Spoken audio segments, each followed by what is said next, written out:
Hey, what's going on, guys? In today's video, I'm going to be ranking and grading every first round pick in the 2023 NFL Draft. This is part 2 of the video going over my 15th to my first rankings in the 2023 NFL Draft. If you haven't, go watch the first video where I go through my 31st to 16th rankings and then come back to this video and finish off the series. But let's get right into this video. I have Anthony Richardson starting off this video at 15 at a B+. I really like this selection for the Colts at 4th overall. Now, you are taking a humongous risk. He is going to have to sit for at least a year. And do the Colts really have that time? They've got Gardner Minshew starting at quarterback now. However, I really like Anthony Richardson somewhat as a prospect. There are some massive red flags, of course, with his accuracy. Against South Carolina, he only completed 9 out of 27 passes. In his first 3 games, he had 0 passing touchdowns, 4 interceptions. Of course, are those red flags. He also doesn't have great pocket awareness. He really doesn't read defenses as well as he probably should. But he is still only 20 years old, and he is a one-of-one athlete. He has a 10.0 RAS score. Crazy athlete. He set the combine record for the vertical, the broad jump, ran a 4.4 at 6'4", 244 pounds, which is absolutely insane. And the Colts head coach, Steve Steichen, also helped develop Jalen Hurts, and Jalen Hurts is one of the best dual threat quarterbacks in the league. And if you could develop Anthony Richardson into being one of the best dual threats in the league, you can have a potential top 10 quarterback on your hands, but that won't be realized for possibly a couple of years, man. He is a boomer bust prospect. He's very raw. He's going to need time to develop, and you're going to have to allow him to have that time. That's why I have him as a B+.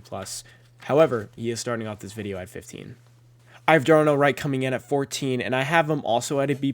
Now, I do not love the move that Chicago did trading down to 10 out of 9.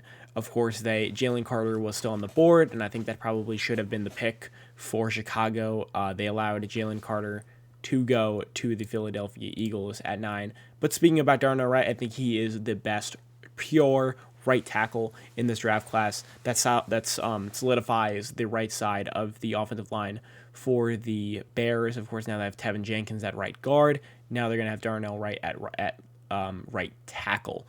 Really like Darnell Wright's film out of Tennessee. He played really well against guys like Will Anderson.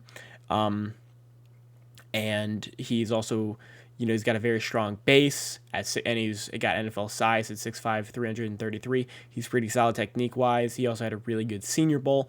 He checks a lot of the green flags for me as an offensive tackle. However, I did have him as my 4th offensive tackle on my board, just due to the fact that he is a pure right tackle, and I value left tackles, of course, as the most valuable tackle position. You might be really good at right tackle, but I'd rather value the best left tackles.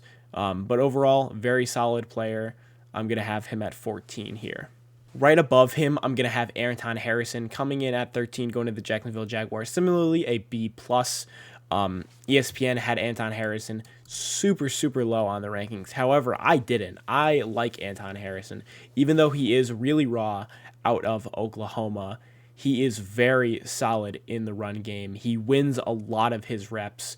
He lowered a lower percentage than Peter Skronsky, Paris Johnson Jr., and Broderick Jones. But he is still rough. His technique is sound, however, sometimes inconsistent. And for the Jacksonville Jaguars specifically, they're probably going to lose Cam Johnson for the year. He's under suspension for PEDs. You just lost Jawan Taylor. You needed a tackle in this draft class, and I think they got a pretty good guy who I value as a late first round guy, and you get him in the late first. Good value, good player, and especially if you could develop the technique, develop his technique good.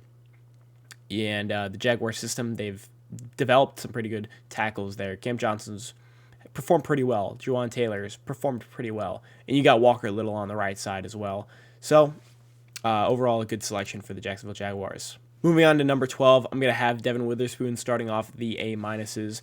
I like Devon Witherspoon a ton coming out of Illinois. 5'11 guy, 181. He packs a punch. He's a very willing tackler. He's really good in man. and he's just got that dog in him, simply. However, I have a little flaw with this pick. I don't love that they didn't address their biggest need, which is run defense. They had Tyree Wilson on the board still, which I thought was the pick the whole time away. They really don't generate a ton of pressure in Seattle. They really don't stop the run well. However, they're gonna cover super well now with Tariq Woolen, Devon Witherspoon, and Kobe Bryant, Jamal Alliams, and Quandre Diggs. They're gonna have a crazy secondary next year because Devon Witherspoon's a guy who is incredible in man coverage. In Illinois, he got tested quite like never. He had a QBR of like 25 when targeted. He packs a punch when watching his film. He's also a very good tackler. And he also has that slot versatility. He's good at covering short and intermediate routes. However, he didn't get tested a lot in zone coverage at Illinois because Illinois ran a lot of man, and Seattle is gonna run zone, so he'll probably have to learn that system. But I kind of don't really care because Seattle just develops so many good cornerbacks, and plus he's got Tariq Woolen on the other side. He's got Kobe Bryant. If he also plays on the outside, if Witherspoon plays in the slot, and then he's got really good guys over the top with Jamal Adams in the box, Quandre Diggs at the free safety position, Bobby Wagner coming back, and Jordan Brooks at the linebacker position. Seattle definitely has a really good second level defense at secondary. They've got a decent linebacker or good linebacking core, good safety group. However, they need edge rushers and defensive linemen. They need that. Don't hate the pick at all. I did have Christian Gonzalez above Devon Witherspoon. That's why I'm knocking it slightly. And I wish they probably would have gone with their biggest need. However, like the player, like the fit, enough. And I'm going to have him at 12. I'm going to have Dalton Kincaid coming in at 11. Really like this pick for the Buffalo Bills here. They traded up with the Jacksonville Jaguars in order to jump the Dallas Cowboys, who potentially could have drafted Kincaid, even though I probably would have went against that. However, Dalton Kincaid, phenomenal pass-catching tight end. He is great at contested catches. He has great hands. He's great route running. He's a pretty quick tight end. He's almost a receiver-esque. Played in the slot also at Utah at some times. And tight ends are evolving more to become a secondary receiver type or a bigger receiver. Look at guys like Travis Kelce. Look at guys like Mark Andrews. Look at guys like Kyle Pitts. And those tight ends are thriving because they're really good receivers. And what is Dalton Kincaid? A really good receiver. However, Dalton Kincaid is not a very great blocker in the pass game or in the run game, but you already have Dawson Knox for that, who is a pretty solid blocker and another really good pass catcher. So we're going to see a lot of 12 personnel for the Buffalo Bills as they're going to be throwing the ball a ton with Josh Allen, and now he's just got another red zone threat and another really good tight end to throw to. Going to have him at 11. Starting off the top 10, I'm going to have Bryce Young at number 10. Of course, was the number 1 overall pick. Let's just start off with the positives. He's got incredible poise in the pocket. He could take a hit. He's got good accuracy. He throws with anticipation. He's good with leading receivers. He's a leader on the field also, and he's just an expert at creating after the plays being broken down, such as like Russell Wilson does. However, obviously the negatives, he is 5'10", he is 204 pounds. He's the first quarterback in 20, 30 years to be drafted in the first round who's under 207 pounds. First 5'10" quarterback to go since Kyler Murray. Doesn't have Kyler Murray or Russell Wilson-esque athleticism. However, my comp and Matt Miller's comp are Drew Brees. I do think he has that good processing, and I think he's going to be a really solid quarterback in the NFL. However, definitely does have that ultimate ceiling. He can only go so far as a 5'10", 204 quarterback. He definitely needs to bulk up at the NFL level. And he also has possible durabilities and injury concerns. Did have a shoulder injury, but he held up from that pretty good. But you don't want him to get hit too much. That durability at that size is going to limit his ceiling and potential. But for Carolina, you got Adam Thielen. You did just give up DJ Moore. Would like them to address wide receiver in the second round, definitely to help Bryce Young. Overall, I like this pick a lot. Going to give it an A- here. I like this selection a lot from the Eagles. Going to have Nolan Smith coming in at 9, and he is going to be my first A of the day. Now, Nolan Smith obviously has that size concern. He's not only small, but he's light, and his frame obviously is slender. 6'2", 236 with a slender frame. However, dude has crazy speed. He ran a 4.38 at the combine. He has a crazy vertical as well. He had a over 40-inch vert. Has crazy get off and a crazy first step, and he has really good bend, and he actually can defend the run. He's got a good ability defending the run and the edge, which you really wouldn't expect from that small of an edge rusher. However, that bend obviously is very, very cool, very, very good to have for smaller edge rushers. Obviously, you really need to have that if you want to be drafted high. But also, the biggest thing is that he went at 30 when you see smaller edge rushers like Will McDonald go at 15 when Nolan Smith definitely clears him in skill. And I think this is a phenomenal pickup for the Eagles, who definitely need a little bit more help on the edge position. Obviously, they already have Hassan Reddick, who is a Nolan Smith-esque type of edge rusher. He's around 6'3", 240, Hassan Reddick. And now they have Nolan Smith on the other side. So they got two guys who are just going to wrap around instantly to go along with Josh Sweat and that crazy defensive line. And Jalen Carter, of course, is coming up next soon. This is a selection that I really, really loved from the Pittsburgh Steelers. This is also a very intelligent trade up from the Pittsburgh Steelers. They really wanted an offensive tackle in the draft class. I had them mocking constantly offensive linemen. And what do? You trade with the Patriots to screw their divisional rivals, the New York Jets, who were the favorites to draft Broderick Jones at 15. You jump them. You get Broderick Jones, who is my offensive tackle one. I really, really like Broderick Jones. Athletic. He's got good technique. He doesn't allow pressure. He allowed only one pressure at his time at Georgia. Redshirt sophomore, young guy. And he also has solid technique. He ran a sub 5 at 4.93. He's got NFL size at 6'5", 311. I like Broderick Jones, and I really like the selection from Pittsburgh, who needs offensive line help.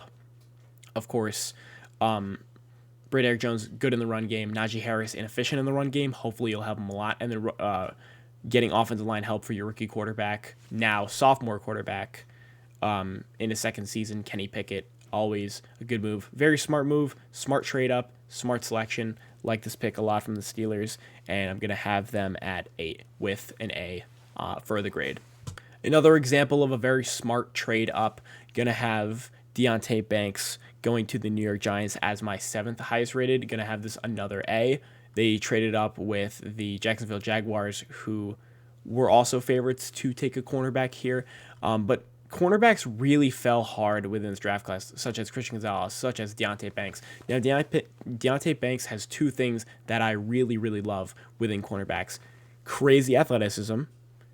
Look at his combine. He had a 10.0 RAS score with that NFL size at 6 foot, 197 pounds. But also, he's got eyes in the back of his head. He doesn't need to turn his head a ton at cornerback when you're watching his film. However, obviously the negatives, he's inconsistent with his technique, sometimes in zone, and is a really good press cornerback. Out of Maryland, ran a lot of press there, and he's got that speed. He's got that the fluid hips as well. He's got a lot of things you look for. And then for the New York Giants, they definitely should have addressed cornerback position with Wink Martindale at defensive coordinator. They still got Adoree Jackson, and now they have Deonte Banks on the other side of him in that pass-heavy, really, really scary NFC East with CeeDee Lamb, with A.J. Brown, Devontae Smith, with Scary Terry. Always important to add cornerbacks. And look what a good example is, look at the Jets with Sauce Gardner. The Miami Dolphins and the Buffalo Bills, they had all really good receivers. Jets took a cornerback. That solved that problem. And Deonte Banks could be one of those guys that solves the problem for the New York Giants. Like this pick a lot. Going to have him as an A grade. Tyree Wilson is going to come in at 6 for me. Like this pick a lot for the Las Vegas Raiders. Tyree Wilson is somebody that I highlighted in my prospect breakdown series. I have him as my number 5 prospect in the entire draft.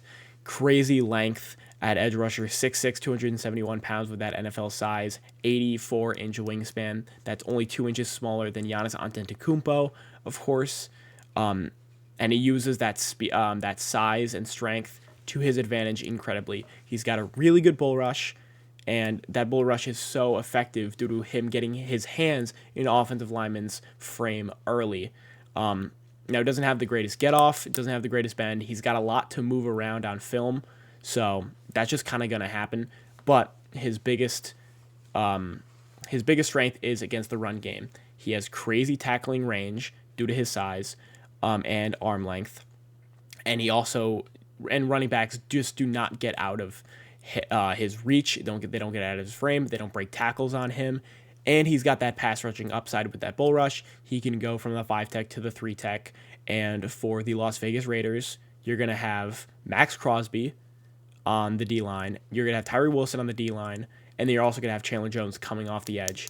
I like the selection a lot for the Las Vegas Raiders. However, I am going to have him at 6 due to the fact that I thought some other guys on this list were also very good selections. But Tyree Wilson is definitely an A grade, in my opinion. This pick really came as a shock to me. However, I do like it a lot. I think that Atlanta is going to run a lot of 21 personnel next year with Bijan Robinson, with Tyler Algier, and then Kyle Pitts.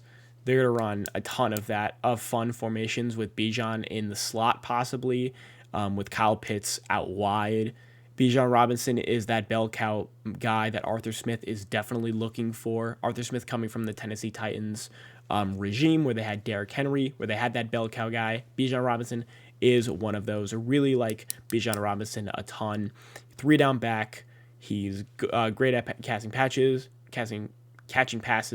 He's a good blocker for his size too. He's really smart player.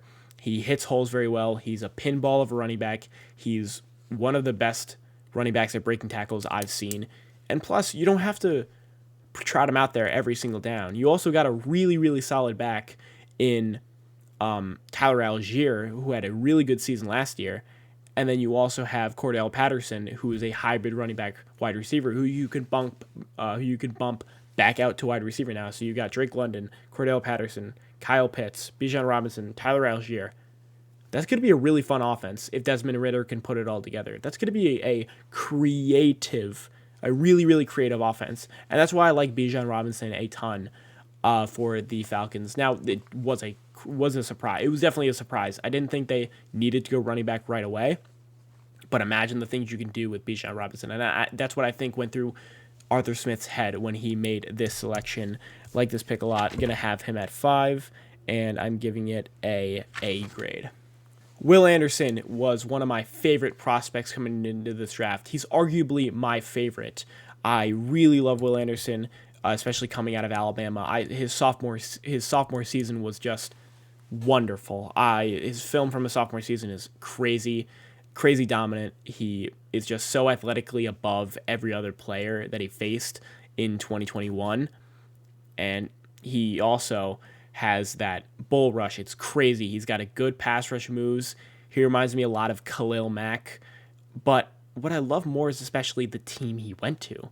DeMarco Ryan, the defensive coordinator from the San Francisco 49ers system, was very, very, very good last year with the 49ers. Their defense was ranked number 1. Obviously, Nick Bosa was the defensive player of the year. And I love that Will Anderson is going to that system. And also, they traded up for him. They went from 12 all the way to 3 with Arizona, traded their second-round pick and their first-round pick next year to get a blue-chip guy who I think is a potential Pro Bowler, who is my number 2 prospect in this NFL draft. However, I do think he maybe has a little bit of issues tackling, but I don't think that'll really be an issue. He's phenomenal against the run. He's a phenomenal pass rusher. I think he is the most complete edge in this class, and it was totally worth it for me going up to number 3 to draft not only CJ Stroud, but you get Will Anderson on top of that. That's a really, really good draft class for the Houston Texans there. Going to have an A+, him at 4 for me. Another one of my favorite players in this draft class is Zay Flowers. And he's going to a really good situation for him. He's going to have OBJ with that veteran leadership. He's going to have Lamar Jackson, who is a severely underrated passer. Lamar Jackson is an elite passer. If you disagree with me, you're actually wrong. If you disagree that Lamar is not a really good passer, you're actually factually wrong, statistically wrong, and if you watch the film, you're wrong. Zay Flowers is going to go to that situation, which is really good for him because you now got Rashad Bateman, who's your deep threat. You got OBJ, who is your Y, who's going to be that guy who's going to get a ton of targets. And then you got Zay Flowers in the slot, and he's just going to go to work. And that offense is now not going to become so rush heavy. It's going to actually look like a real offense that passes a lot. And Zay Flowers is totally going to really help unlock that offense for Lamar Jackson. I have Zay Flowers coming off of going into this season as, in my opinion, an already 1,000-yard receiver. I had him as my 6th overall prospect in this NFL draft, and I even wanted to go higher. He's a crazy athlete, really good after the catch. I mean, a special ability after the catch. If you watch his film, he's a really good route runner, and at 5'9", 182 pounds, he's good at catching contested catches. He was on 50-50 balls, he was 50%. At 5'9", that's crazy. And if you watch my prospect breakdown on him, you see just a ton of plays where he's just making something out of nothing. I really like Zay Flowers, and I love where he went to. This is an A+ pick if I've ever seen one, going to the Ravens as my number 3 ranking in this draft. ESPN ranked Jalen Carter their 6th overall prospect in this draft class. I think they're completely wrong. I think that Jalen Carter is the best prospect in this draft class. When you watch his film, you just see the utter dominance that Jalen Carter has.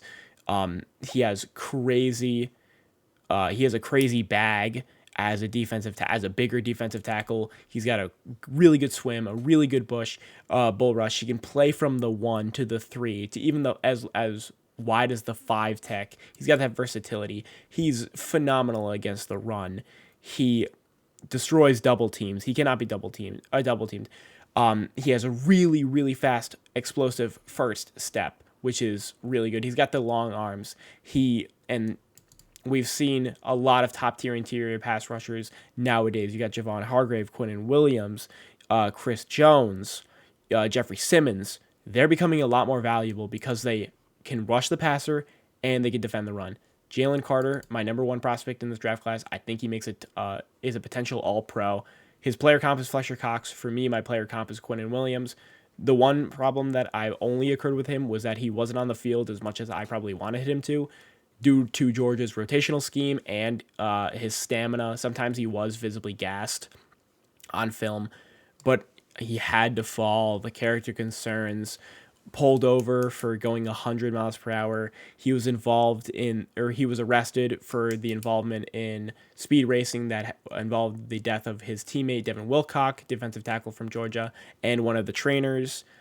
He had to fall due to that reasons. But if he stays out of trouble, he's going to a beautiful situation. I think this is the best situation out of any prospect in this draft class because he's rejoining his teammate, Jordan Davis, who had a stellar year last year in 2021 on that national championship team on Georgia, and then last year got drafted to the Eagles at 18th overall. He's joining Nakobe Dean, who was that leader linebacker on Georgia's national championship team back in 2021 as well, and who was on that team, Jalen Carter. So he's reuniting with his defensive tackle, his partner in crime, his Robin to his Batman, and Nakobe Dean. And he's also joining a phenomenal defensive unit for Philadelphia. I think he plays right away. I think he replaces Fletcher Cox, and it's a seamless replacement. And I think he becomes a top 10 defensive tackle right away. But you may be asking why I have him at 2. Even though it is an A+ pick, you may be asking why I have him at 2. And that is because I did not see this happening at all. Christian Gonzalez goes 17 to the New England Patriots. I mean, he was my 4th player in the 2023 NFL draft class. I really think he has that lockdown ability. He's a perfect mix of size and speed. He's 6'1", 197 with a 9.95 RAS, who ran a 4.38.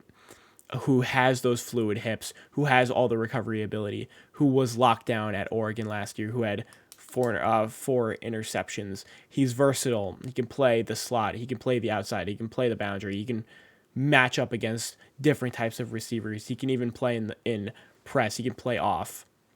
I think he definitely flashes that lockdown ability that a lot of cornerbacks have. Like, I had compared him to Aqib Talib. They compared him to AJ Terrell, which I can agree with. The only problem that I had with him was he was slightly inconsistent, but I have no idea, or slightly inconsistent with his hands and his tracking ability, but I have no idea why he fell so far in this draft. And I mean, I had Jalen Carter as my number one. He fell 9 picks. I had Christian Gonzalez as my 4th overall player, and he fell to 17. That's 13 picks of the difference. And he's going to a perfect system with Bill Belichick, who they create a lot of good cornerbacks there. And it's a really good defensive system for him, and I think he works out there. And I was pretty mad that this happened as a Jets fan, that Christian Gonzalez went to the Patriots. But I think that this was not only the steal of the draft, but the best pick in the draft, outside of Jalen Carter and outside of Zay Flowers and Will Anderson. Yeah, that's why he's at number 1. But that's going to do it for this video. Make sure you like, comment, and subscribe. Let me know your favorite picks in the 2023 NFL Draft. Let me know how you thought your team drafted in the first round. Let me know some of your favorite prospects that are upcoming in the second round. And make sure you tune in to my stream on day 2, starting at 7 o'clock on my YouTube channel, of course. And I'll see you in the next one.